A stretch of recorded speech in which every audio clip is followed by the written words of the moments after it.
Main लगन के लिए हम राहु और शुक्र कंजक्शन को डिस्कस कर रहे हैं और ये आपके लिए सबसे पहले ही वीडियो रहेगी। यानी आपके लगन में अगर राहु और शुक्र स्थित हैं तो यहाँ इनका प्रभाव आपके लिए कैसा रहेगा। शुक्र यहाँ पर उच्च की स्थिति में होंगे आपके लगन में और आपके चार्ट में यहाँ पर जो राहु है शुक्र के साथ स्थित है। ऐसे में आपको सबसे पहले शुक्र को ही देखना होगा। शुक्र क्या वास्तव में यहाँ वक्री तो नहीं है। अगर शुक्र यहाँ वक्री होंगे तो उच्च का प्रभाव आपको देखने को नहीं मिलेगा और जब शुक्र वक्री हो जाएंगे तो राहु की साइड ही वो मूव कर रहे हैं। यानी यहाँ पर फिर शुक्र वक्री होने पर आपके 12th हाउस की तरफ ही मूवमेंट कर रहे हैं राहु के साथ ही। ऐसे में राहु का प्रभाव भी और ज्यादा बढ़ेगा शुक्र पर।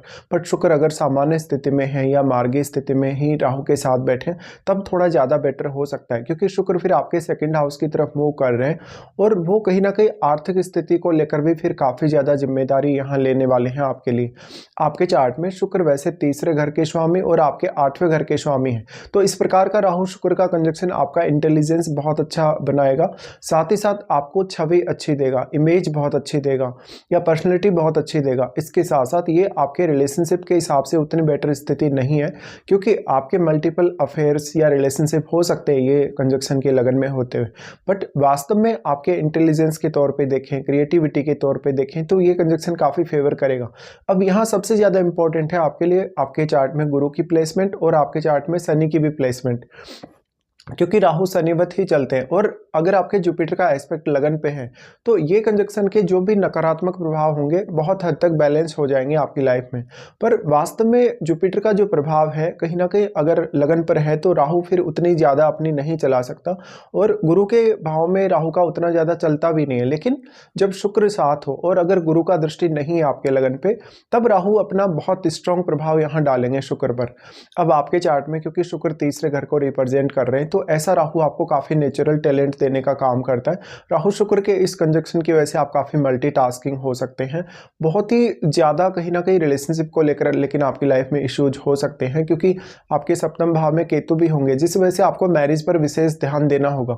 और अन्य जिन भी लोगों के साथ आप लाइफ में डील करेंगे किसी भी तरीके से, बिजनेस के थ्रू, पार्टनरशिप के थ्रू या किसी भी प्रकार से, अब क्योंकि शुक्र 3रे घर के स्वामी है तो ऐसा राहु आपको काफ़ी ज़्यादा ऑब्सेस्ड करेगा अपने सेल्फ एफर्ट करने के लिए।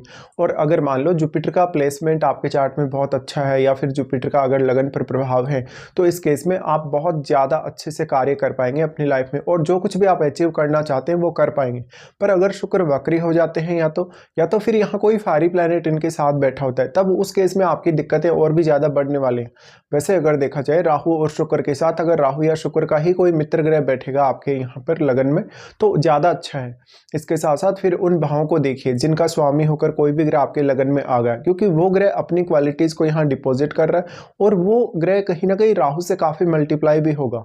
तो अब उन भावों के लिए आप कैसे विचार करते हैं, कैसे सोचते हैं या उन भावों से जुड़े हुए आपके रिश्तों से कैसे डील करते हैं जिनका स्वामी होकर कोई भी ग्रह आपके लगन में आ गया है। अब देखिए यहाँ अगर हम दृष्टियों के हिसाब से भी विचार करेंगे तो राहु सबसे पहले आपके 5वें भाव पे अपना प्रभाव डालते हैं। 5वां भाव आपके चार्ट में चंद्रमा का घर है और चंद्रमा का घर होने की वजह से ऐसा राहु आप में बहुत ज़्यादा टैलेंट देगा, क्योंकि लगन में ऑलरेडी राहु बैठे ही हैं और वो शुक्र को भी काफ़ी ज़्यादा ही मल्टीप्लाई कर रहे हैं। अगर राहु के बहुत ज़्यादा क्लोज शुक्र हुए आपके चार्ट में तो इस बात की संभावना और भी अधिक बढ़ जाएगी कि आप में जो नेचुरल क्षमता है या जो नेचुरल टैलेंट है वो काफ़ी ज़्यादा होगा। पर शुक्र 8वें घर के स्वामी होने की वजह से आपकी लाइफ में बहुत सारी चीज़ें हिडन हो सकती हैं, इवन आपका अपना टैलेंट भी। इस वजह से आपको कुछ रिलेशनशिप के सीरियस इश्यूज आ सकते हैं लाइफ में। यहाँ पे जो राहु का 5वें भाव पर प्रभाव है, राहु आपको काफ़ी ज़्यादा ऑब्सेशन देंगे आपकी लव लाइफ, आपकी संतान वगैरह को लेके आप काफ़ी इमोशनल रहेंगे। अगर चंद्रमा आपके चार्ट में बहुत अच्छी स्थिति में नहीं है तो ऐसे में आप कंसंट्रेट नहीं कर पाएंगे और आपको काफ़ी ज़्यादा इश्यूज होंगे अपने डिसीजन वगैरह लेने को लेकर।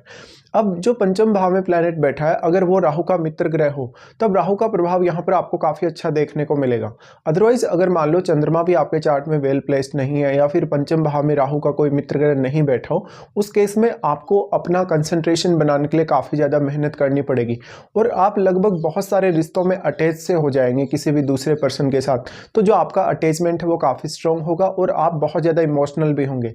राहु का प्रभाव 5वें भाव पर पड़े तो ये आपका अपनी संतान की वजह से, अपने खुद के किसी अन्य कार्य, बिजनेस वगैरह की वजह से फॉरेन से कनेक्शन दिखाता है। साथ ही साथ इवन अपनी स्टडीज़ वगैरह को लेकर भी आप विदेश जा सकते हैं। डिपेंड करता है कि आपको कौन सी दशा है या अगर राहु या शुक्र की महादशा है तो वो आपको कौन से एज में आने वाली। यहाँ पे फिर जो प्रभाव है राहु और शुक्र दोनों का ही आपके सप्तम पर पड़ रहा है। देखिए लेकिन सप्तम भाव में आपके केतु स्थित हैं, तो जितना भी एनर्जी आपके सप्तम भाव के साथ एक्सचेंज हो रहा है यहाँ पर, वो सारा का सारा एनर्जी केतु अब्जॉर्ब कर रहे हैं और इस वजह से आपको यहाँ काफ़ी ज़्यादा कमी फील होगी। और केतु के साथ जो भी प्लैनेट बैठ गए आपके सप्तम भाव में, वो भी कहीं ना कहीं डिक्रीज हो रहा है, उसकी क्वालिटीज़ डिक्रीज हो रही है, उसका कारकत्व जो है वो डिक्रीज हो रहा है।